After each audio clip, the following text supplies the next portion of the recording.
Hello my beautiful friends and welcome back to the channel. Today we are talking about 3 things that you probably haven't noticed, that you might not be aware of, that are killing your confidence. Because it's not just all about building up your confidence. We want to make sure we're also tackling the things that get in the way, the things that self-sabotage your confidence too. We want to, as I like to say, take the handbrake off, so that we can just accelerate. There's no point accelerating, or it's a waste of energy and it's a big strain on the car to accelerate against a handbrake that is on. So an important part of coaching is being like, why is this hard? What's in our way? So that's what we're going to talk about today in terms of confidence. Now, an important premise for this is recognizing that confidence ultimately comes from self-trust, right? We think that confidence comes from competence, and it's lovely when it does, but it's a little bit of a red herring here, because we also know that people can be highly confident in situations where they're not necessarily competent. And I mean, what is competence anyway? It's incredibly hard to achieve objective competence. Competence is also in the eye of the beholder. It depends on what your standard is, and it depends on what specific challenge is in front of you. So while competence or perceived competence can help with confidence, it is not actually the core ingredient, and instead the core ingredient is self-trust. I want you to think about how you can walk into a situation confident even though you don't have total competence, because you know that whatever happens in the situation, you're going to be okay. Right? You know that you're going to be okay because you trust yourself to take care of yourself no matter what the outcome is, right? This is why self-trust is the foundation of self-confidence, and it's more robust and versatile than confidence that relies on competence. A confidence that relies on competence is going to keep you so small in your life, because you'll only ever let yourself feel confident in situations that you're competent. And with that formula, how are you ever going to learn new skills if you have to not feel confident, not feel like stepping up and taking risks before you've done the thing to the point that you're competent? You can also think about people that make you feel confident, people that when you're around them, you feel more confident to do certain things or behave a certain way or take certain risks. And think about why. Again, it's probably because you have a sense of trust in them. Your thoughts will be something like, I can rely on you, I can count on you, you have my best interest in mind. They're the thoughts that make you trust somebody else and feel confidence in and with somebody else, and they're also the thoughts that make you trust yourself and feel confidence in and with yourself. So with that being said, let's talk about 3 little things in your life that come up on a daily basis that have the ability to kill your own sense of confidence by making 100 little cuts in your sense of your ability to rely on yourself, in your sense of self-trust.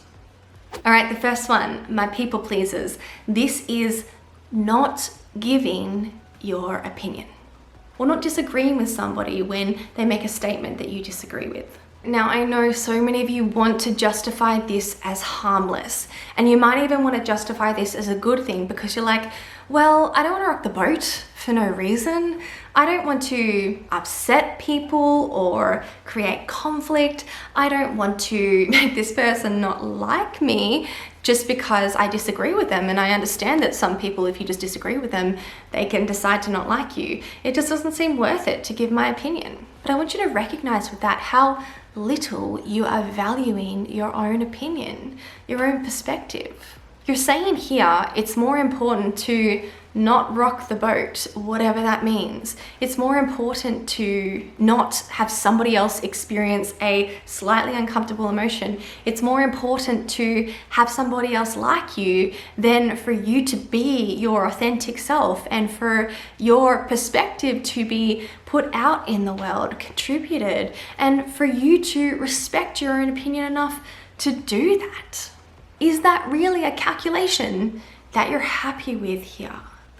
And it's so understandable that we do this. Our brains are more interested in the potential threats of the situation, especially the immediate threats. And that's what seems to come up for us, especially if we spent our lives thinking that we need the validation of others, because validation from others shows us that we're likable and lovable and ultimately worthy and a good person. You know, a lot of us have received that kind of conditioning that we need to be accepted by other people because the amount that we're accepted or approved of actually correlates with whether we're a good person or not. But understanding that that's a misunderstanding, which is something that doesn't happen instantly, but we chip away at this and transform this old conditioning, an old belief system with coaching. Understanding that that's not actually how the world works and that's not actually what's at stakes for you can help you see that that threat that your mind is perceiving is not as great as you think.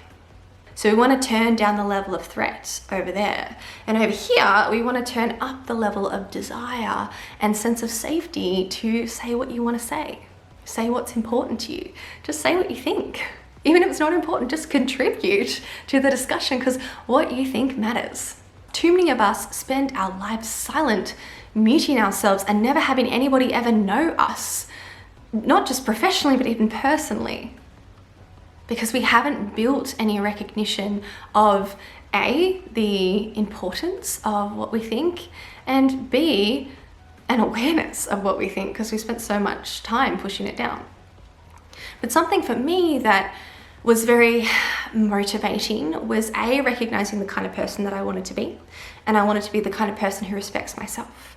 And respecting myself then became one of the drivers for me adding my opinion, adding my contribution, even if, I decide to correct it in a couple of years or I'm wrong in the moment, but respecting myself enough to contribute and have my voice be heard in these situations.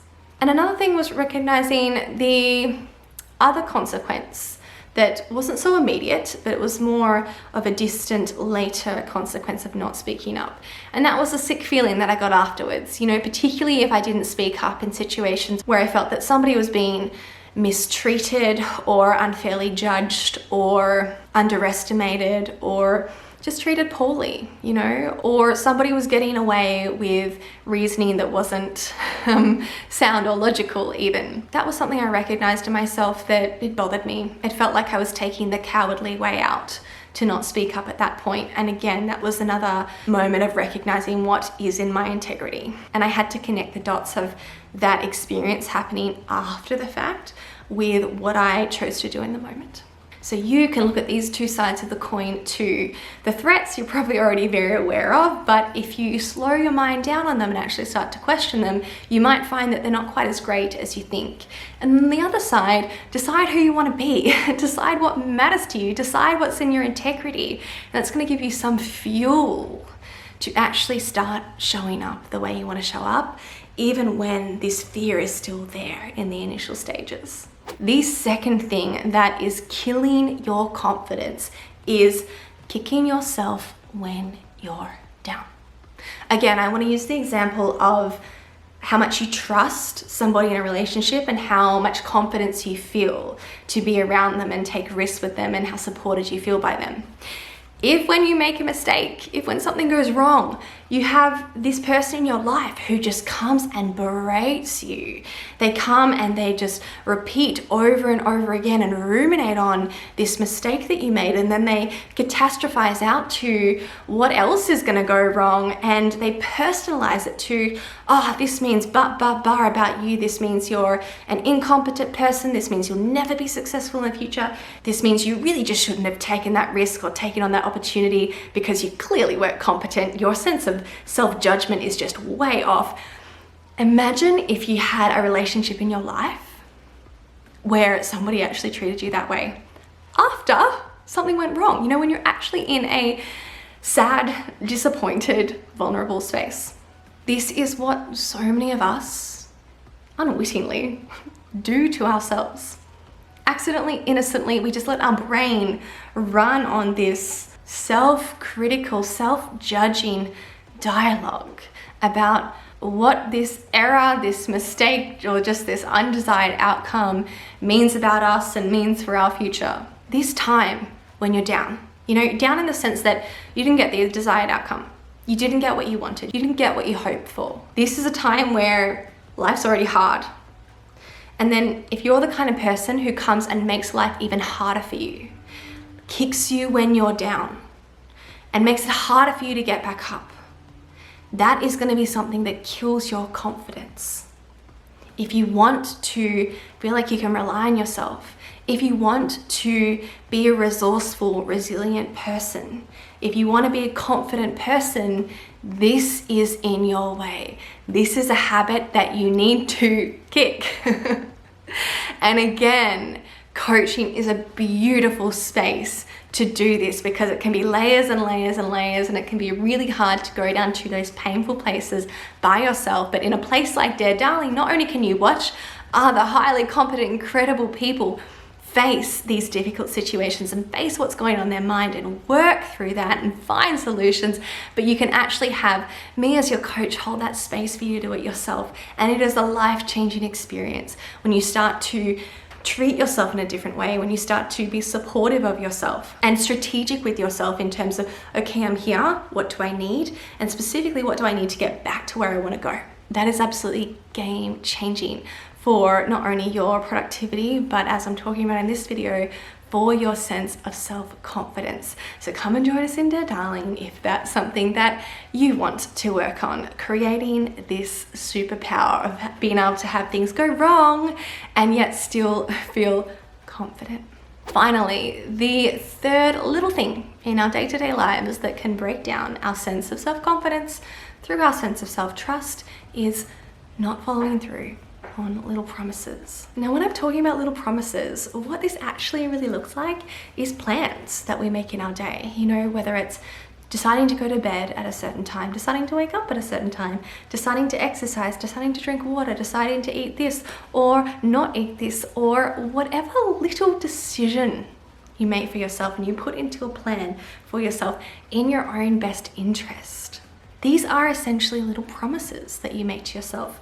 These are plans that you make, and whether you follow through with the plan or not is going to affect your relationship with yourself. Just like, imagine if you had a friend who you said, yeah, we're going to do this at 9 p.m. And then you just showed up 15 minutes late, half an hour late, you just called it all off altogether. How would they feel about you? Maybe if you did it once, sure. But repetitive patterns, usually your friends will lose patience with you in that case, and they'll stop wanting to make plans with you because you're not reliable to them. They can't count on you. We usually are very aware of this with our friends, and we seldom break a promise, a plan with our friends like this, in this way. Why? Because you know it would damage your relationship with them. Because you don't want to waste the time. Because you want to be reliable and trustworthy to them. You want them to have confidence in you. But notice that this also occurs in the relationship you have with yourself. How reliable are you to yourself?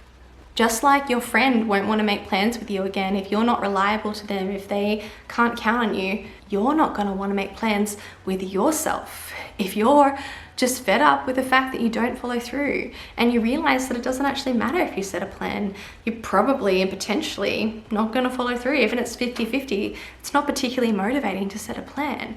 And how does that affect your ability to set goals? How does that affect your motivation to set big, important, incredible, or even small goals in your life? This can completely stunt your ability to grow. Now for me, the way that this shows up in my life is with my calendar. So I'm quite diligent with my calendar. I do what's called calendar blocking. I think there are different names for it, but the gist is I block out times in my calendar when I'm gonna do certain bits of work. I do this for multiple different reasons that serve me. I love this system. I've been using it for multiple years now. And for me, I notice how much if I have a day where I just push the end time out for tasks. I don't follow through with, okay, I actually plan to do the task in this block of time, but often what I'll do is if I'm not quite finished or if I'm on a roll or something like that, I'll want to do more. And a problem that I notice is, I really notice the effect of, if I do that for too many tasks in a day, or if I do that over the week, if I do that too much, deviate from my plan too much, I get this sense of a loss of control. A loss of control in the sense of thinking, I can't plan my week because what I plan doesn't necessarily get done. What I plan doesn't really mean anything. I don't know if what I put in my plan will actually come to fruition and happen. And that makes me think, well, gosh, how do I know? How can I plan for? How can I commit to certain things if I don't know that when I say that I'll do them and they'll get done? It's a very destabilizing experience for me. So I'm careful to not be too flexible with myself. I'm not especially rigid. You know, I'm also focused on the fact that, you know, there are other factors at play, such as finishing the task to the standard that I want it done, and sometimes I haven't done the task before, or I'm unaware of certain intricacies with whatever particular thing I'm doing, and so it actually just reasonably takes more time than planned. I have flexibilities for that. I have flexibilities for if I'm not well, or if I slept poorly, and social things and so on. But in general, you know, I notice that there is a tipping point where I start to chip away at that self-reliance and that sense of self-trust. And that's my line, because it's incredibly important to me that I can trust myself, so that I can feel confident, enough to make plans and take opportunities on and create things in my life and execute on things fully and be fully present with what I'm doing, because I know that that's okay. There's time allocated for all the other things that are important to me, and therefore they'll get done because I can count on myself to follow through with my calendar. All right, my beautiful friends, that was the third and final sneaky little thing that can steal your confidence that shows up in your everyday life. I hope that these 3 things are incredibly impactful for you. I hope you start to pay more attention to them and notice, for you, are these things that might seem minor, but actually they're chipping away at your self-trust and therefore your self-confidence. And then I've hopefully alerted you to the importance of showing up for yourself if you want to be someone who has self-confidence. Let me know if any of these resonated with you, and if you're gonna make any changes. Thank you so much for watching. Join us in there, darling. If you want to make changes in any of these areas, we have got your back. You can rely on us. And I'll see you guys in my next one.